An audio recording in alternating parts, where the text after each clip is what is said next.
One lady, she passed away. And now this is the Shaykh is narrating his story. He's the one who witnessed and he's the one who was in the graveyard. He said that, from the beginning, the situation was not well. I can see the situation is not well. While giving the ghusl, the face is I can realize, because he's going through experience of 30 years, and smell from the other side and all the other signs. He said, okay, till here I can ignore, and I can just say, okay, maybe it's just a smell coming out of the body and dead body and whatsoever. He said until they took the body into that bed, and they carried the bed until the graveyard or until the grave. The Shaykh saying, in the graveyard we were more than we are a big in number. The number can flip the whole car. We are many in number in the graveyard. Now we want to carry this woman and put her inside the graveyard or the grave, and she is not moving. The 5-6 brothers are trying to pull this lady. She is not moving. Another 4 or 5 brothers coming and is trying to hold this body, and she is not moving. And that's why the Shaykh said, our number was enough to flip the whole car. But this body with small size and small body, she is not moving from her that bed. So what's wrong? And he did his best. That body is not moving from that bed. And now he said, I went through all these fiqh issues and all these books.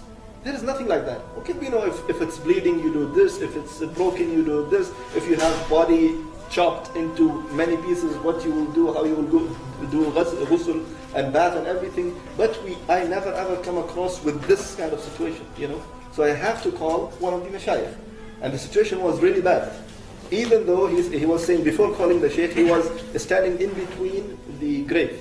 So one feet is here and the other feet is here. The hole is in between his legs, so he can at least help. But the thing is, the body is not moving. So at the end, when he gave up, he said, let me call one of the mashayikh and ask what to do. So he called one of the mashayikh, and he just in a very fast way, he said, this is the scenario, what should I do? I don't know what to do. So the Shaykh said, well, keep reading, start reading the Quran whatsoever. So he said, well, according to my experience, the dead person will not hear, so why I have to read? He said, just read, I cannot give you any answer, just read that. So he said, okay, I came back to the dead body, and I started reading randomly, some from the Surah Yasin, some from Surah Al-Qaf, some verses from here and some verses from here. And the first thing, of course, you take the person into the grave is the legs. So I saw the people are able to lift one leg only. Imagine, people are lifting one leg. So he said, Alhamdulillah, at least something better than nothing. So he said, keep reading and reading and reading. And 3 of the sons of this lady, they carry the body inside the grave, and he is still reading. He said something happened. Someone called me. Someone, I think, he just dragged me at the back or something like that. I stopped my qira'ah. I stopped my reading. He said, out of sudden, I just saw the 3 sons went inside the grave. They just fell down, because again the body became very heavy. They couldn't handle it, so they fell down. The body fell down, and the body hit the grave, and So he said, what happened? Why are you doing this to your mother? He said, Wallahi, we don't know. She just out of sudden she becomes so heavy. We cannot carry her. So he said, anyways, I went inside the grave, and I started telling them, okay, and I started reading, and I'm just I'm not stopping reading. I'm just pointing, do this, live this, and do this. And he said, as a man, as an ajnabi, as a stranger, I cannot touch her, because there is mahram, there is sons and the relative of this lady, so I cannot touch her unless she is completely alone. So I'm just telling and giving the advices what to do and what not to do. And one of the sons, he's crying, continuously crying. So the Shaykh said, what's wrong? What's wrong? He said, Shaykh, Allah khalik, may Allah save you. Don't say anything to people. Just protect, or what you call it, istar ala ummi, means just make sitr, just protect, and don't say anything about my mother to anyone. He said, I didn't see anything, what you talking about? He said, that's it, Shaykh. I'm just telling you, please protect the name of my mother at least. The Shaykh couldn't understand anything. And then the Sheikh wants to come up, and before coming up from the grave, the son said, may I see my mother's face? The Sheikh said, okay, let me come up, let me come out of the grave, and you see your mother's face. I cannot, see. So the Sheikh came out, and then the son saw the face. He came out as well, crying a lot, and made the dafn and everything. And the son actually, he promised the Sheikh while they were in the grave that I will tell you, but don't say anything to people. I will tell you later on once we are outside the grave. So once it's done and the son is crying, he took him into the side. The Sheikh said, what's wrong? Why are you crying? And he said, no, I will not tell you. He said, you promised me. You promised me you will tell me. He said, no, I cannot tell you, Sheikh. He said, why you promised me and you have to fulfill your promise. He said, I have to just tell you one thing. That the woman that we just buried, she is not my mom. She was not my mom. The Sheikh said, I have the paper.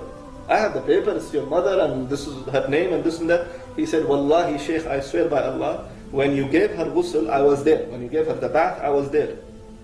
Her face was white, And Wallahi, what I saw just now, it was a coal, it was a black stone. And she was not my mom. And he's crying, and he's crying. The Sheikh said, okay, tell me, what's wrong? He said, no, I cannot tell you, Sheikh, and he left. End of the story.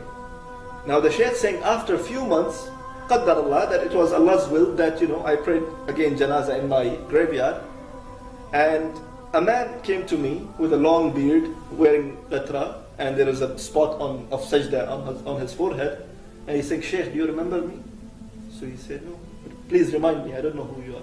He said, do you remember a few months ago, there was a lady refusing going inside the graveyard, grave, and I'm the son.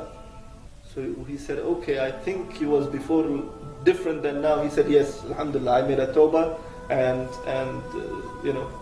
I'm changed. So he said, then why you left? Why you just run away without telling me? You gave me a promise and you have to fulfill your promise. So he said, I will give you now what exactly happened, and I will tell you right now. So the Sheikh said, what happened?